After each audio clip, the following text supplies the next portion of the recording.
Ah, Disney, you never fail to disappoint me with your erratic decision making, creating films or shows with zero substance or reasoning only to cash out a big check, and us suffering as we witness Disney kill another childhood favorite IP.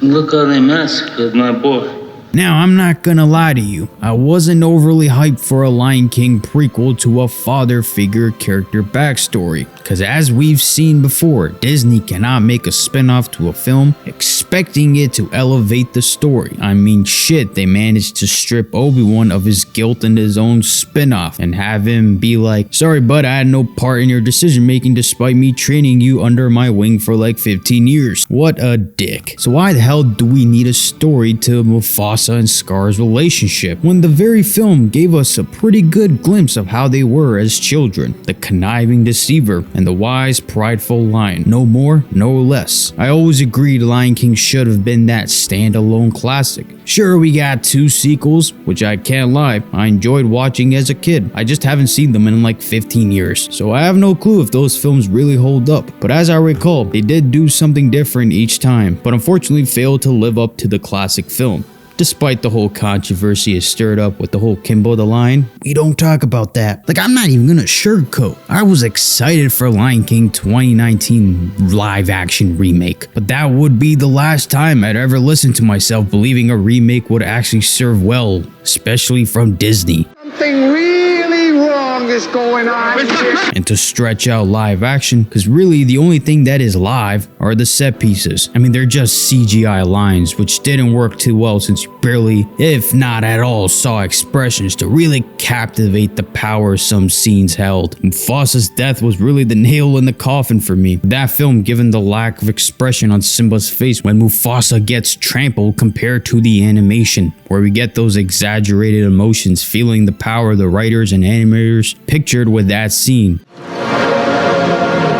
But unfortunately, that film became a top 10 hit in the box office, so you know Disney could easily milk this shit to the bare bone. Now, the whole reasoning behind all these live action remakes is to introduce these beloved stories to the new generation. Yet the new generation are witnessing a byproduct of an original masterpiece. A simple solution to introducing this to a new generation is just re-release the film into freaking theaters. I guarantee there would be a lot of parents who grew up with the classic and would gladly take their kids to the theaters. But instead, Lion King 2019 was a soulless cash grab, where the only redeeming quality about the film was Hans Zimmer's remakes of the iconic score. But in comes Mufasa, the byproduct of this film, and hopefully is the last attempt at this experiment, but the likelihood of that is a negative 1000 degrees. The development for Mufasa began from around 2020, a year after the live action version of Lion King directed by Barry Jenkins, who also directed the critically acclaimed Moonlight. Now, for Barry, this was a completely different area of filmmaking and spoke vocally of the struggle and the frustration. Maybe should have voiced their frustrations after the movie, to be honest. But anyways, visually speaking, the film looks great. 2019 looked great as well, so not really an upgrade of any sort. Just yeah, at least you can be consistent with the cinematography. Yeah, the animals feel more expressive, but not by a whole margin. And the designs, well, had quite a few lapses of mix-up with Mufasa and Scar, and Sarabi looking really close to Mufasa's mom, a feature where animation surpasses the live-action adaptations, even if Mufasa was an improvement over the 2019 release in terms of looks.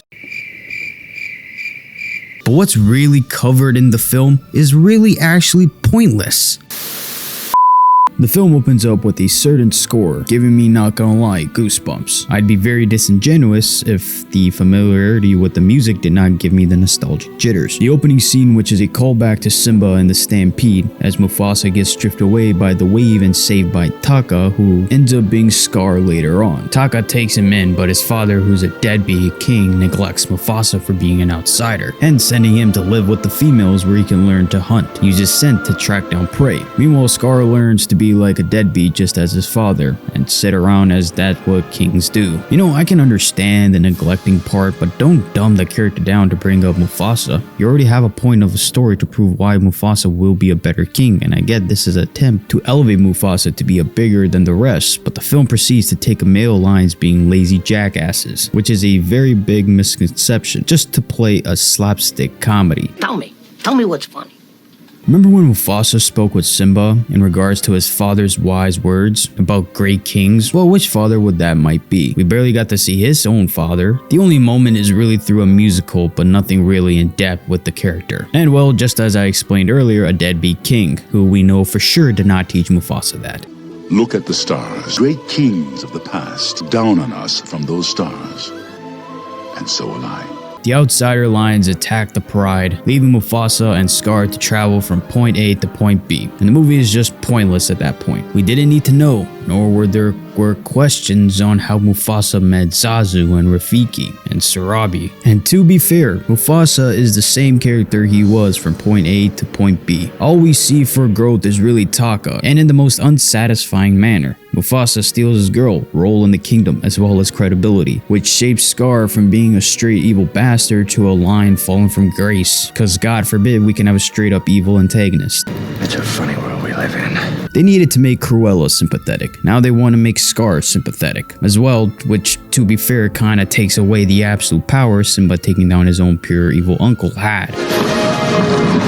Or if Avatar decided to make a sympathetic story for Ozai being a piece of shit, despite him being an abusive father, husband, and accepted the path to kill his own father immediately to secure his place on the throne. I mean, hey, Aang facing off against the Fire Lord will lose a lot of power within the entire fight.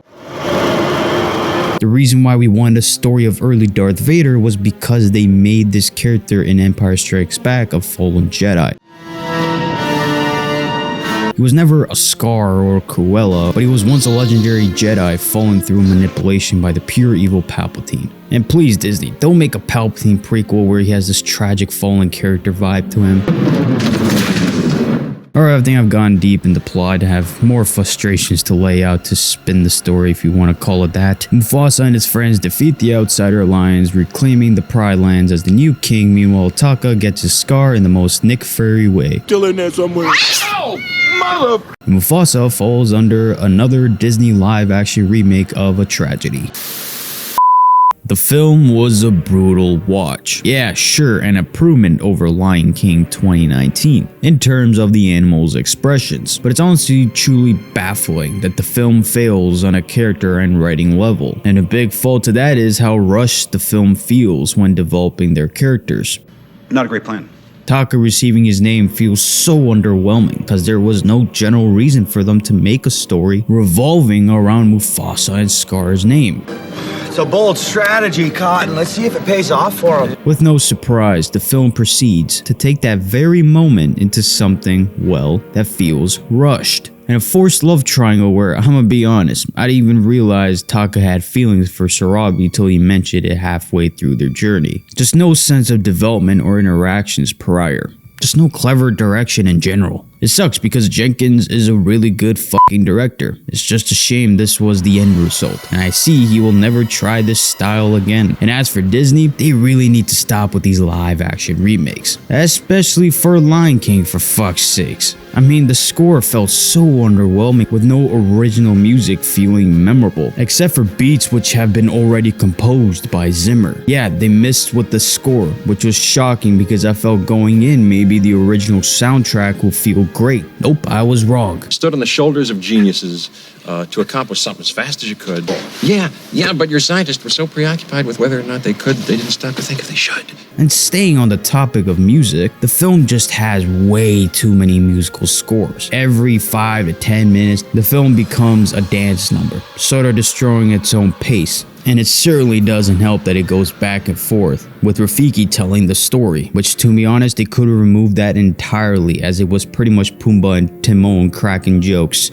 Yeah, that's not funny, Arthur. They could have actually used that valuable time to actually develop the narrative and characters through their journey. And like I said, there was just nothing to remember about this film, except for that one song, which has been taunted all over Twitter. I always wanted a brother. I always wanted a brother. Yeah.